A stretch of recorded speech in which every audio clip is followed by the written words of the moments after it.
My name is Beatrice Ogutu. I'm the Executive Director of Investing in Children and Their Societies, based here in Nairobi, but coordinating programs in Kenya, Tanzania, and Cote d'Ivoire. Since the accompaniment program, there are so many things that have happened internally within Investing in Children and Their Societies. First, our capacity in gender transformative programming has not only enabled us to look at our violence prevention programs differently, but have also enabled us to build our capacity to review our internal tools and curriculums that we use to work together with our communities. And that has seen us achieve more impact in our work with regards to violence against children, but also now getting into the new frontier of addressing intimate partner violence. So that is one of the things that the team has also been excited about. Working at the intersections of violence against children, violence against women. It's something that we were not looking at before deeply.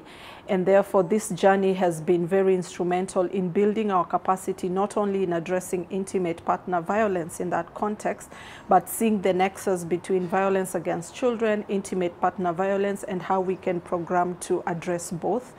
This partnership has also been instrumental in connecting us to networks and platforms where we continue to learn on violence prevention.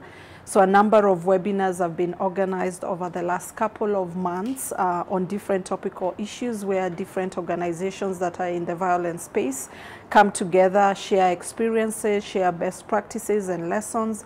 That has been very instrumental for ICS. So we continue to participate in these webinars to learn, to share together, to bring together ourselves as people who are working in the violence space.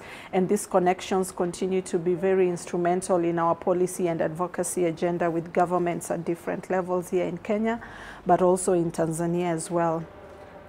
This accompaniment has also supported us in connecting us to a number of technical partners that we need to advance our mandate here in the country and even outside, but also to support these organizations to be able to adapt their programs to be more gender transformative in that sense. Sometimes we need their voice, especially the mentors who are situated locally, to help us push policy and advocate with government. So I'm glad we're in the same platforms with Dr. Lina, for example, at national level to push certain things. So the things we cannot push for, then they can support us in helping us push government. If we have a common voice, many voices speaking of the same thing, then government is bound to listen. Government is bound to give us a table, a seat at the table to be able to converse around these things. So that space of policy and advocacy is important.